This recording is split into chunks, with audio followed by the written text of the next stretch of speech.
Retour sur ce plateau, vous étiez en train de suivre un extrait des analyses de l'homme au plan politique. Il faisait des analyses sur des faits de société et également sur des faits politiques. Sur ce plateau, à présent, Rafiatou Mamadou, présidente de la CEFU, ou si vous voulez, coordonnatrice de la CEFU, cellule des femmes de l'UPMB, Union professionnelle des médias. Bonjour Rafiatou. Carole Alaï, bonjour. Bonjour à tous nos amis téléspectateurs d'Eden TV. Une fois encore, mes condoléances. Condoléances à vous aussi. Roland Toné Nikes, collaborateur de Peggy Ludovic Dagba, journaliste à Eden Télévision, analyste politique sur votre émission Matin d'Eden. Bonjour Roland.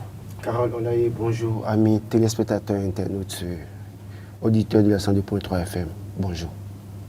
Le moral. Il est bas. Il est bas. Il est bas. Alors, Rafiatou Mamadou, je commencerai par vous, le temps de laisser un petit moment à Roland Toné Nikes de se retrouver sur ce plateau. Mamadou, vous avez connu l'homme. Vous êtes passé par Eden Télévision. Vous avez été stagiaire sous le rédacteur en chef Peggy Ludovic Dagba. Qu'avez-vous retenu de l'homme au plan professionnel? Alors, Carole, je crois que c'est très difficile de parler de celui avec qui on a passé d'agréables moments. En fait, Peggy, je le suivais depuis Golf FM. Quand j'ai eu la chance de prendre par les couloirs de Eden TV en 2013, entre 2013 et 2015. Moi, j'ai fait la télé, tu sais, il était plus présent à la radio. Et donc, les moments que nous passions, c'est quand il descendait des émissions matinales, télévisées bien sûr à l'époque. On était à Square-Gweto, je crois. Voilà, on était à Square-Gweto. Et eux, ils descendaient à 9h, nous, on montait à 9h. Et donc, on passait de très bons moments autour du petit déjeuner. Un petit déjeuner qui se tient souvent au portail de la télévision. C'est des moments qu'on échange, c'est en ces moments qu'on échangeait un peu plus sur nos vies personnelles. Tu sais, Peggy, en dehors d'être un confrère, pour tous ceux qui l'ont côtoyé, il a été frais. Il a été frais parce qu'il sait faire sortir du contexte professionnel les gens et il les place dans un contexte plus ou moins familial et relaxant. Je ne sais pas s'il est un visionnaire parce que dans les échanges avec Peggy, il arrive à contextualiser les situations qui plus ou moins vous traumatisent mais que vous essayez de cacher. Moi, j'étais mère, déjà quand j'étais à Eden, et donc avec une femme au foyer, à la télévision, elle doit se lever très tôt, donc le stress était permanent. Vous savez bien de quoi je parle. On l'a fait ensemble d'ailleurs. Le stress était parfois permanent, mais il savait toujours apaiser. Face aux défis professionnels, tu dois faire ci, tu dois faire ça, tu dois faire ci, tu dois faire ça. Parce que j'ai travaillé avec des femmes, j'ai été avec des femmes, je suis avec une femme. Et je sais ce que vous pouvez subir, je sais ce que vous pouvez traverser en tant que femme dans l'exercice de votre fonction. Et si déjà vous avez l'amour pour ce métier que vous avez embrassé, il faut savoir gérer. De ces conseils-là, je pense que toutes les personnes, en tant que femmes, qui ont côtoyé Peggy l'ont eu. Et donc, il a été un frère pour nous. Au-delà de ce qu'il est frère, il a été également un père pour les jeunes. Parce qu'à aucun moment, je n'ai entendu des saletés sur ce monsieur. Depuis hier, les témoignages qui se font sur Peggy montrent vraiment qu'il était un homme de bien. C'est vraiment difficile de dire ces choses-là pendant que la personne physiquement n'est plus là. Mais son âme est là. Celui qui est mort n'est pas parti. Peggy a été un bon serviteur sur le plan professionnel, sur le plan moral, bon, plus ou moins sur le plan sociétal. Merci beaucoup. Roland Tonei-Ikes. Oui, je crois que j'ai connu Peggy Ludovic Dagba avant d'arriver à Cotonou. J'étais à la date natale, à la date Togoudou, bien évidemment, mon village, mon arrondissement d'origine, où j'écoutais la radio, j'écoutais cette voix de Peggy Ludovic Dagba, voix unique, il faut le préciser. Et puis, quand je suis rentré, je suis venu à Calavi, après l'université, je devais travailler. J'ai fait Radio Univers, bien évidemment, comme lui.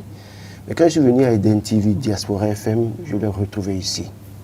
Je peux vous dire que la première fois quand je l'ai rencontré ici, je ne le connaissais pas, puisqu'il était à la radio, on ne connaissait pas son image, on ne voyait pas son image. À un moment donné, j'ai douté de moi. Je me suis dit, est-ce que je peux? Parce que ce monsieur-là a été un modèle pour moi depuis que j'étais au collège, je l'écoutais. Mais je peux vous dire que c'est un monsieur assez disponible. Je crois que ceux qui sont passés, le REDA et le directeur l'ont dit, assez disponible, qui vous écoutent. Je suis quelqu'un de très bouillant, pour ceux qui savent très bien, qui connaissent un peu comment je fonctionne. Mais toutes les fois où je devais prendre une décision dans cette maison, sous l'effet de la colère, il me croisait dans le couloir et disait « Et jeune homme, viens ici, calme-toi. » Et il me parlait. Il avait cette manière de vous calmer. Face à la pression, il a cette manière de vous calmer, de vous dire ce qu'il faut faire. Et il vous dit, parfois, j'ai été jeune comme toi. J'ai fait peut-être comme toi parfois à un moment donné. Mais je sais ce que ça coûte. Ne fais pas ce que tu veux faire là. Attention, je sais ce que tu es fâché. Mais est-ce que tu ne me regardes pas? Est-ce que tu ne m'observes pas? J'observe. Je peux aussi réagir, mais je ne réagis pas. Je crois que je retiendrai de lui ce monsieur qui, malgré tout, que ce soit dans sa vie sociale ou dans sa vie professionnelle peut-être, malgré les humiliations qu'il a connues, il a gardé la tête haute. Il est resté égal à lui-même. Et quand je prends du recul, je regarde un peu, je me dis, pourquoi est-ce que dans notre pays, peut-être, nous n'avons pas la culture de célébrer les valeurs? Peggy a été une valeur, une compétence rare. Il faut le dire. Le REDA disait tout à l'heure, il peut rentrer dans un studio avec un papier vierge. Mais il en sort quand il finit l'édition, quand il finit son émission. Je vous assure. Toutes les fois quand je suis rentré dans cette maison, je suis allé directement à la télévision. Et pour ceux qui le savent, vous en savez quelque chose. Et chaque fois, il me voit, mais j'ai besoin de toi à la radio. Ce n'est pas la télé que tu es resté.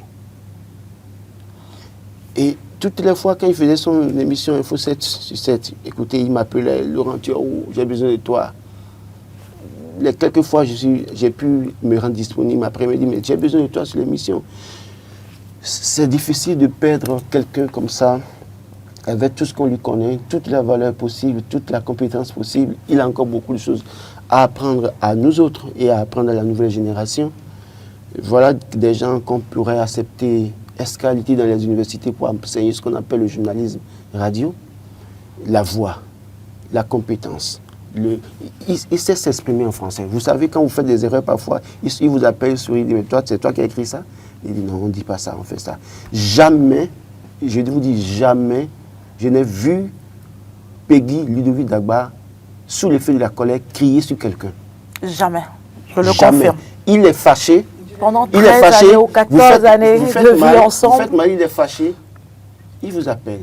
Il se tait, il rentre d'abord dans son bureau. Chef, j'ai besoin de toi.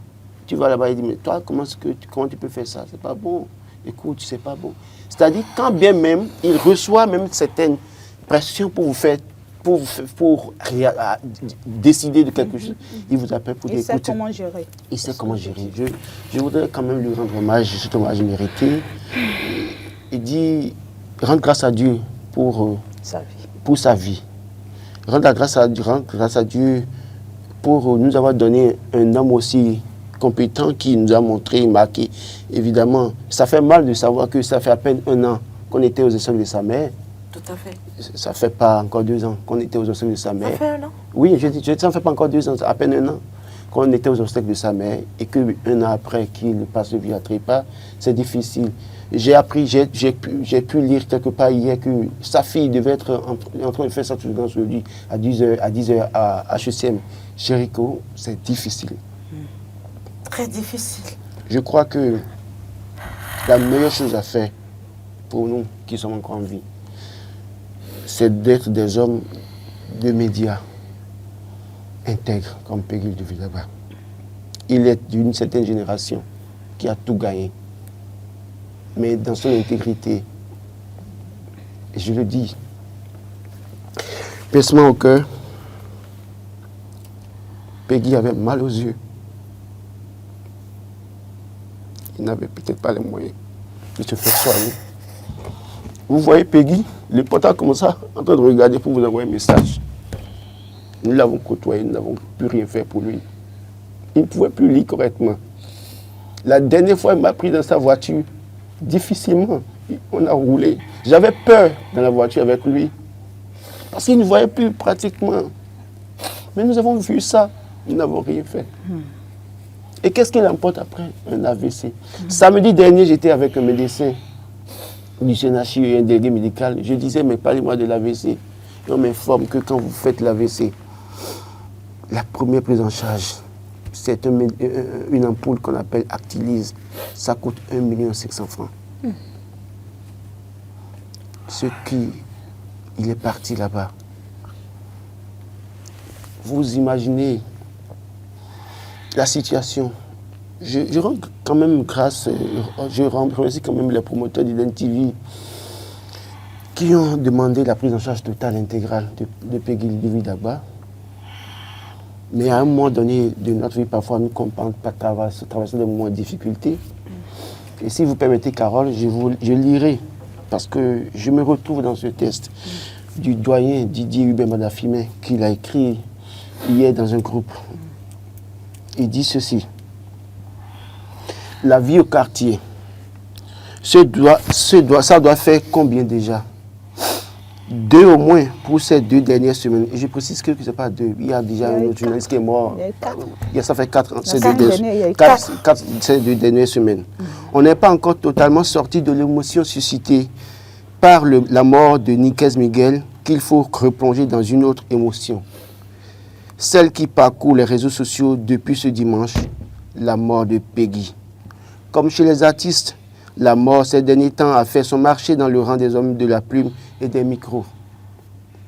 2 métiers les plus vulnérables du quartier. Si les artistes amusent les politiciens au cours de leurs différentes activités, les journalistes sont souvent, quant à eux, au début de la carrière des politiciens. Des parfaits inconnus dont il faut polir le parcours jusqu'au fauteuil d'un chef de village ou d'un chef de quartier ou d'un chef d'arrondissement, d'un maire, d'un ministre, ainsi de suite. Il n'y a pas de président de la République qui, au préalable, n'a pas fait d'abord le salam alek chez les hommes des médias avant le fauteuil présidentiel. Et comme la roue du paysan, les places, c'est à côté de la chambre. Un journaliste, président de la République, il n'y en a pas eu. Ministre, je cherche. Il paraît qu'il y en a eu 1 ou 2 de 1960 à 2025. Juste des strampotins, parfois sous des gens qui n'ont ni leur niveau ni leurs compétences. Et si l'envie d'en caser un arrive, ne cherchez pas loin. C'est à la racke, comme si les autres domaines de la République leur sont interdits. Et pour en trouver un qui soit vachement bien comme les politiciens, il faut vraiment fouiller. Les pédiums, voilà l'illusion des journalistes. Ça permet juste d'arrondir les angles. Et lorsqu'ils disparaissent, c'est la panique. Du début jusqu'à la fin, très peu de journalistes réfléchissent à la fin de la carrière. Ou lorsqu'ils arrivent, ou lorsqu'arrive le crépuscule. Vous imaginez, j'ai lu ce texte avec beaucoup de douleur hier. C'est la triste réalité, malheureusement. La triste réalité des journalistes. Journalistes sans assurance. La seule mutuelle de santé créée par l'UPMB à l'époque, je ne sais pas ce que ça devient. Ça n'existe plus, là. Ça n'existe plus. Vous êtes CFU, présidente ou coordonnatrice CFU. Vous confirmez sur ce plateau que l'UPMB n'a plus de mutuelle de santé. Qu'est-ce que nous devenons pour nos enfants? Qu'est-ce que nous devenons pour nos familles? qu'est-ce que nous devenons pour nos épouses? Cela mérite interrogation. Que faut-il faire pour que nous, les journalistes, nous puissions davantage travailler à plus de dignité pour nous-mêmes? Parce que les journalistes, il y a beaucoup qui sont allés au CNHU ces derniers temps. Depuis, qui sont morts dans la douleur. Puis il y a eu une prise en charge. Mais ils passent de vie à trépas. Prenons le cas de ceux qui n'ont pas de prise en charge.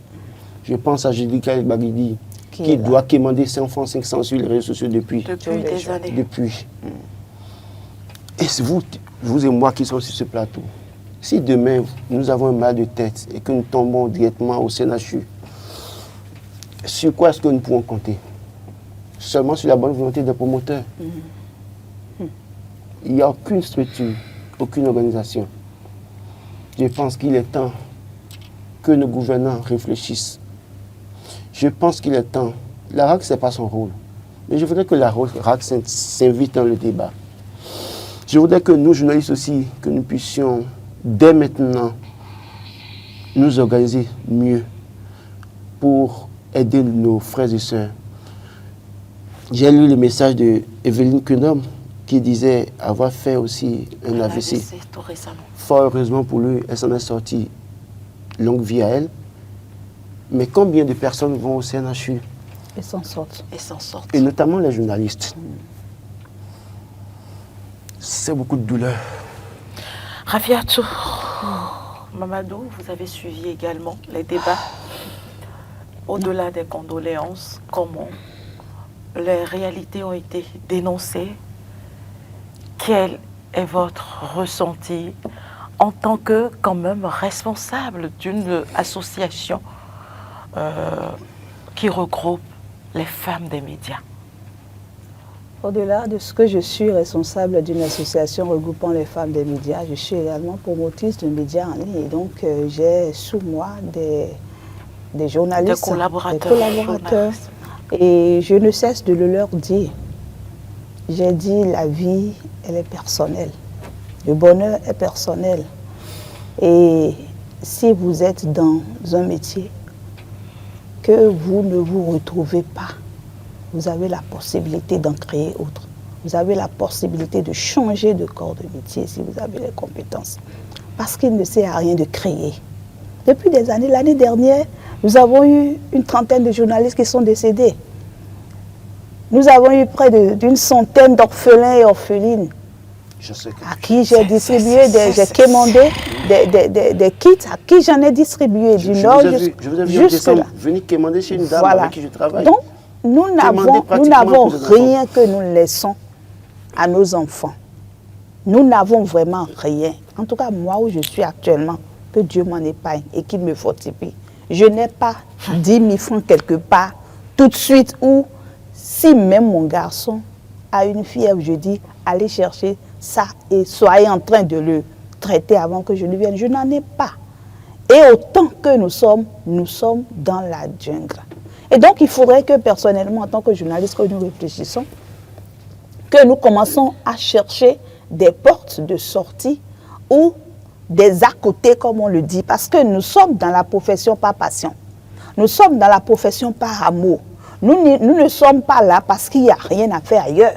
C'est parce que nous avons l'amour pour notre métier que nous servons le peuple. Mais malheureusement, nous ne vivons pas de ce que nous faisons. Nous survivons. On ne peut pas continuer par survivre. On ne peut pas continuer par nous plaindre. On ne peut pas continuer par jeter des sorts ou le tort sur les promoteurs. Dans un débat hier, j'ai lu des gens qui s'attaquaient aux promoteurs des médias et d'autres qui répondaient en disant que et promoteurs des médias, et professionnels des médias, et journalistes, nous sommes presque dans la même baignoire. Parce que ce n'est ni bon de l'autre côté, ce n'est ni meilleur de notre côté. Et donc, c'est une réflexion collective, puis individuelle. En tant qu'être humain, quelle est ma mission sur Terre? Où est-ce que j'en suis? Le bilan, nous devons le faire tous les jours. Mais n'est-il pas temps au fait que les employés, les professionnels des médias bénéficient quand même du nécessaire? Parce que la santé n'a pas de prix. Vous êtes et dans quand un vous êtes média, promoteur et vous créez une entreprise. Vous êtes dans un média conventionnel. Qu'est-ce que vous avez comme garantie sanitaire, vous, en tant que média, en tant que journaliste à Eden TV depuis près de 20 ans où vous y êtes? C'est une question que je vous pose. Nous en avons eu. Nous avons une clinique qui a été mise à notre disposition. Donc vous êtes épargné. C'est pas qu'on est totalement épargné, mais nous avons tout au moins l'aide des promoteurs qui ont mis à notre disposition une clinique privée dans laquelle on va se soigner. En tout cas, pour un début d'affection, on va se soigner. On nous jusqu'à aujourd'hui. On fait les analyses. Alors, donc vous êtes des chanceux.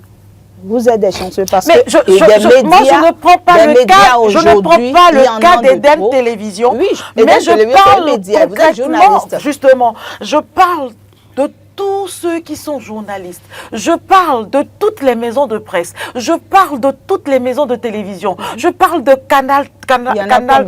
Je parle à peine 5 ans. Justement, je parle de nous tous, en fait, au nom de tous les journalistes, en réalité. C'est vrai que les réalités diffèrent à des différences près d'un organe à un autre. Voilà. Mais on connaît la réalité qui est commune à tous les professionnels des médias. N'est-il pas temps qu'on pense à notre avenir et surtout notre santé? Je pense que personnellement, chaque professionnel des médias doit se prendre en charge par rapport à cette prise en charge. Il faut aller souscrire à une assurance de façon personnelle. Si de façon collective, ça ne se fait pas. Moi, j'ai fini par le faire il y a 1 an. J'ai fini par le faire il y a 1 an. On ne refuse pas que de façon personnelle qu'on aille le faire. Parce que vous êtes dans un média qui ne vous offre pas cette opportunité. Parce que ce média traverse aussi peut-être des difficultés. Quand on voit la face, il faut voir également l'arrière. Et donc, en tant que journaliste, c'est pourquoi je disais que c'est un truc, c'est une conscience personnelle d'abord. Le bonheur, il est personnel. Ce que tu veux faire de ta vie, c'est toi. Aujourd'hui, nous parlons de Peggy. Mais nous avons tous été témoins des souffrances que Peggy a traversées. Roland vient de le dire, les larmes aux yeux. Mais ce n'est pas ça. Il a traversé des souffrances. Moi, depuis que j'ai connu Peggy, je ne l'ai jamais vu en train de boire quelque part ou en train de dire qu'il va se faire plaisir de façon exagérée. Non, il a vécu comme un homme simple, désintéressé, parce qu'il était accroché à son métier. Il avait un amour pour sa famille. Il se battait pour sa famille. Et bon nombre de journalistes sont dans ce contexte-là et survivent au jour le jour. Au jour le jour. Nous sommes tous des malades ambulants. Je l'ai dit tout à l'heure quelque part, nous sommes tous des malades ambulants et en tant que journalistes, prenons nos responsabilités pour que le peu de temps que nous allons passer sur cette terre, que nous le passons de façon plus ou moins aisée. Roland, donnez une caisse. Oui, je dirais simplement, prenez soin de vous. Prenez soin de vous.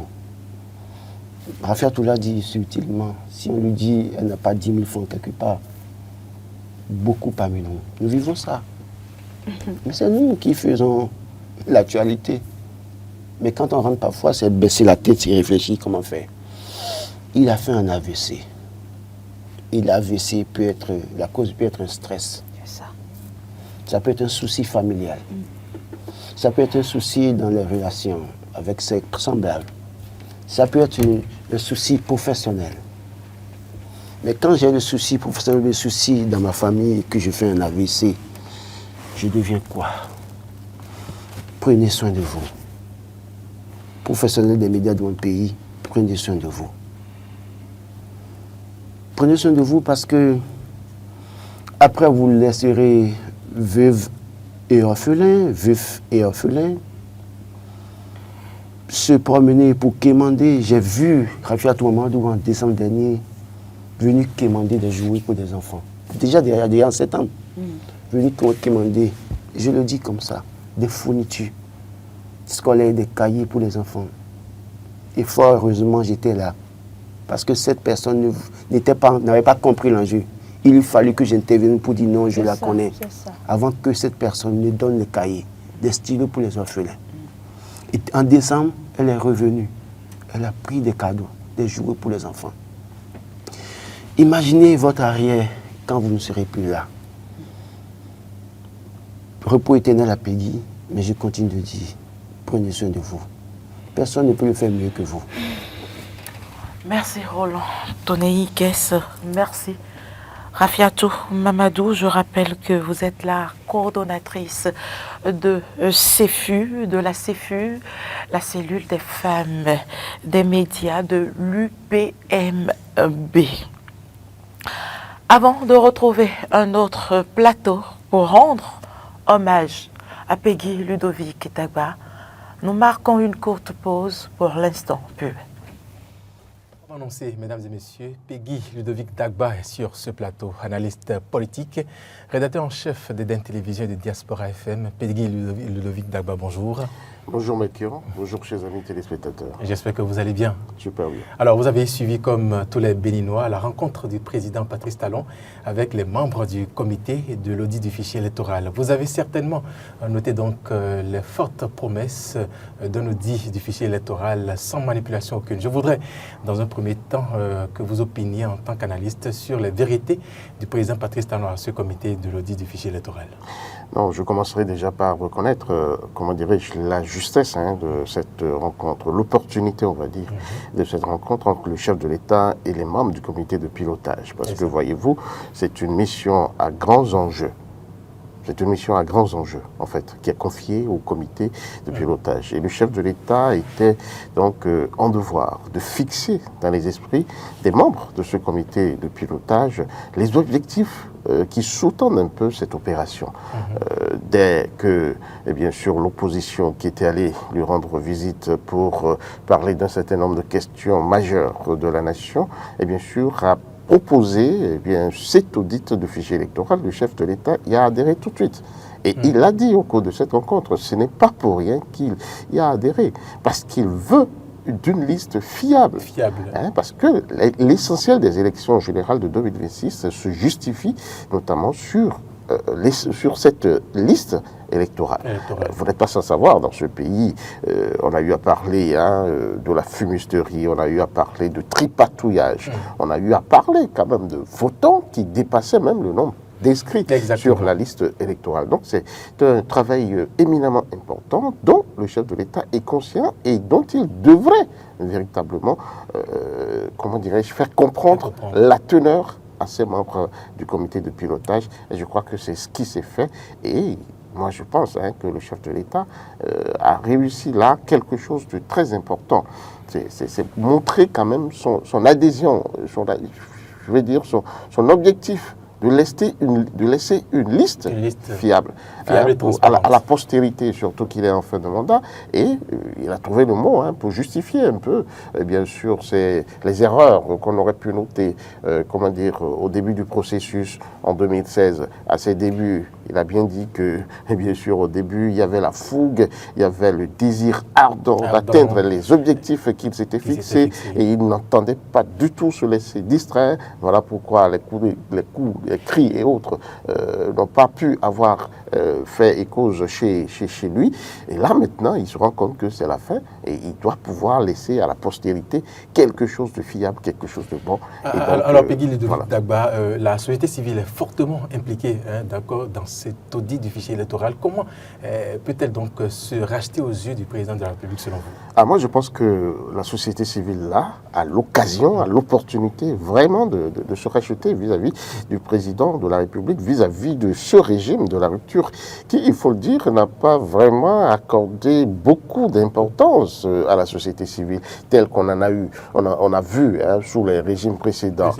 Quel que soit Alpha, on voyait la société civile mouiller le maillot, être associée à plein d'événements au plan national, mais tel n'a pas été le cas sous ce régime qui, semble-t-il, n'a pas accordé vraiment de grande importance à la société civile. Mais ici, Je crois que c'est la société civile qui, ma foi, est donc remplie, et bien sûr, ce comité de pilotage avec à sa tête un certain Jean-Baptiste Elias, qu'on connaît, fougueux, très décidé dans la lutte contre la corruption, qui a été son cheval de bataille durant toutes les années qui nous ont précédés. Donc, il faut dire que la société civile a là à démontrer réellement sa capacité de pouvoir véritablement jouer le rôle qui est le sien, le rôle qu'on lui a toujours dévolu.